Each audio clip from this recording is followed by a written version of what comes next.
आज हम करने वाले हैं आपकी नया रास्ता उपन्यास का अध्याय नंबर 19। हमने बाकी अध्याय कर लिए हैं। अगर आपने नहीं देखा तो मैंने लिंक डिस्क्रिप्शन में डाल दिया है, वहां से आप चेकआउट कर लेना। तो चलिए हम ये वाली अध्याय शुरू करते हैं। इस अध्याय में आप देखते हो कि अमित के घर का वातावरण काफी उदास था। जब से उसका रिश्ता टूटा है तब से उसका पूरा घर उदास था। मायाराम जी का यानी कि उसके पिताजी, उसके माताजी सभी घर पे काफी उदास से रहने लग गए थे। घर की स्थिति काफी उदासी हो गई थी। तो फिर अमित की माँ भी बहुत सारे सपने संजोए बैठी थी कि उसकी दुल्हन आएगी, अमित की दुल्हन आएगी तो घर की रौनक बढ़ेगी, लेकिन ऐसा कुछ भी नहीं होता और साथ-साथ उनकी बेटी भी पढ़ाई में काफ़ी व्यस्त रहती हैं। उन्हें अकेलेपन का एहसास होता है। अमित और उसके पिताजी तो फैक्ट्री ही चले जाते हैं और मधु भी अपने कॉलेज चली जाती है। इस बीच उसकी माँ को बहुत अकेलापन का महसूस होता है। वो सोचती है कि काश मेरी बहू होती तो मुझे ऐसा महसूस नहीं होता।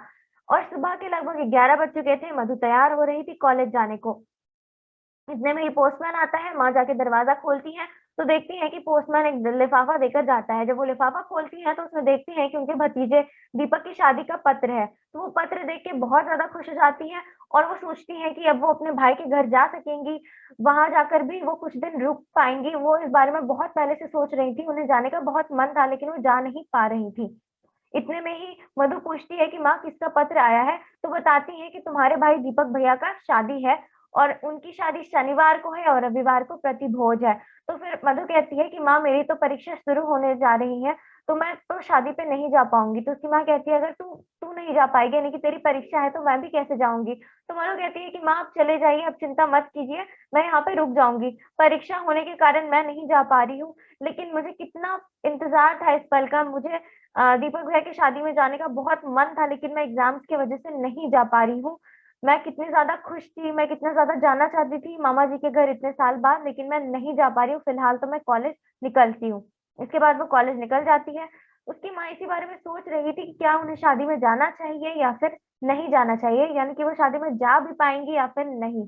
इतने में ही वो इस बारे में सोचती रहती हैं और इतने में ही 1 बज जाता है।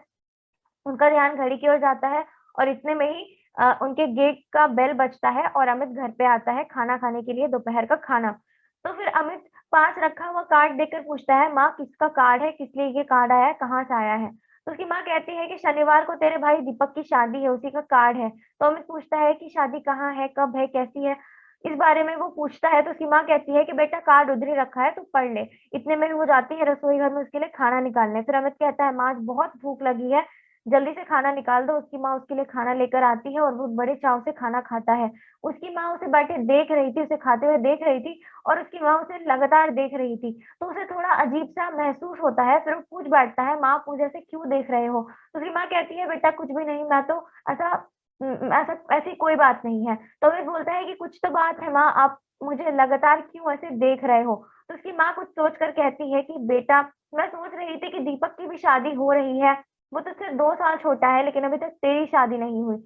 उसके बाद अमित बोलता है कि माँ इसमें परेशान होने वाली कौन-सी बात है, इसमें क्या परेशानी है? तो फिर उसकी माँ कहती है बेटा धनीमल जी के यहाँ जब से तेरा रिश्ता टूटा है, तू तो शादी से तेरा मन ही उठ गया है, तू शादी ही करने को तैयार नहीं हो रहा। उसके बाद वो पूछती है कि ऐसी क्या बात है कि तू शादी नहीं करना चाहता? तो अमित कहता है कि माँ मैं ऐसा तो नहीं कह रहा कि मैं शादी नहीं करूँगा, मैं बस अभी शादी करने को तैयार नहीं हूँ, अभी मैंने शादी करने का विचार छोड़ दिया है।